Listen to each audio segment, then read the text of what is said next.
प्यारे विद्यार्थियों, आज हम परिकल्पना के अर्थ, विकास, परिकल्पना के प्रकार एवं वैज्ञानिक क्षेत्र में परिकल्पना से हमें क्या क्या लाभ हो सकते हैं, इस विषय पर विचार करेंगे।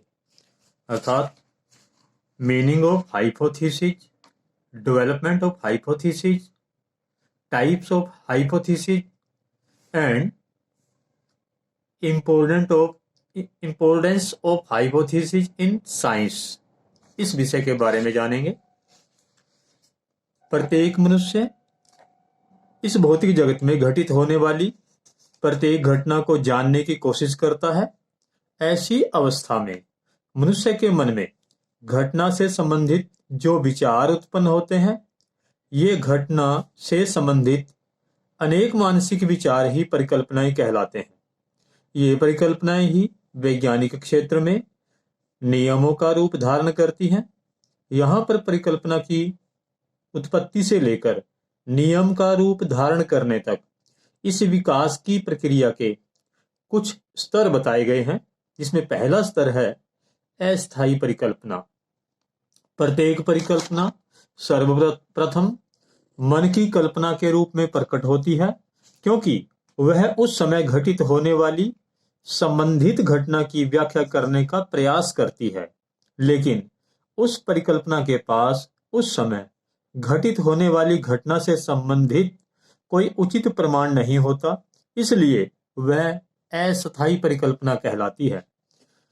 दूसरा स्तर है कामचलाऊ परिकल्पना। जब परिकल्पना घटना के क्षेत्र से संबंधित कुछ तथ्यों की व्याख्या करती है, लेकिन वह संपूर्ण घटना की व्याख्या करने में सक्षम नहीं होती, जिसके कारण वह कामचलाऊ परिकल्पना कहलाती है। तीसरा है उचित परिकल्पना।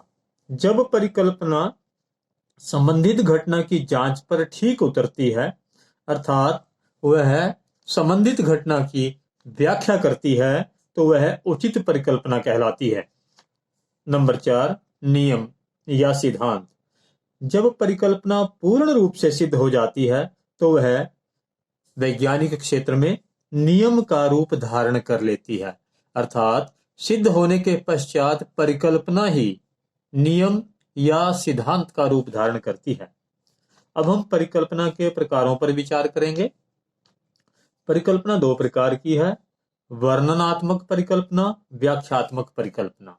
तो पहला वर्णनात्मक परिकल्पना।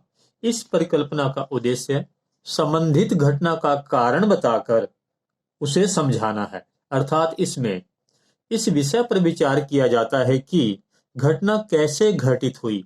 यहाँ पर कैसे का संबंध घटना के संपूर्ण वर्णन से है। अर्थात हम इसमें देखते हैं कि घटना अपने अंतिम चरण तक कैसे पहुंची। इसमें हम आरंभ से अंत तक घटना का श्रृंखलाबद्ध वर्णन करते हैं।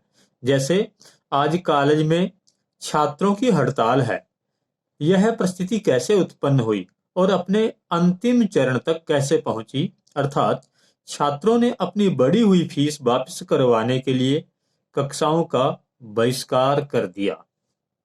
दूसरा नंबर 2, व्याख्यात्मक परिकल्पना।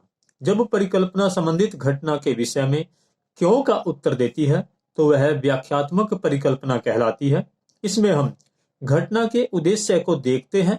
जैसे आज कॉलेज में छात्रों की हड़ताल है, इसके संबंध में व्याख्यात्मक परिकल्पना हमें बताती है कि इस हड़ताल के कारणों का उद्देश्य क्या था, अर्थात छात्रों की मांगों को पूरा क्यों नहीं किया गया।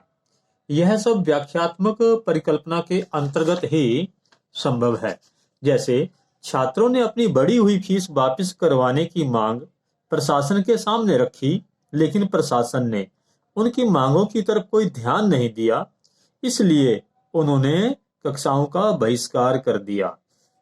वैज्ञानिक क्षेत्र में परिकल्पना के सहयोग के बिना खोज की प्रक्रिया संभव नहीं हो सकती। अर्थात वैज्ञानिक क्षेत्र में परिकल्पनाओं का अत्यंत महत्वपूर्ण स्थान है। वैज्ञानिक क्षेत्र में इन परिकल्पनाओं के प्रयोग से हमें कुछ लाभ हो सकते हैं।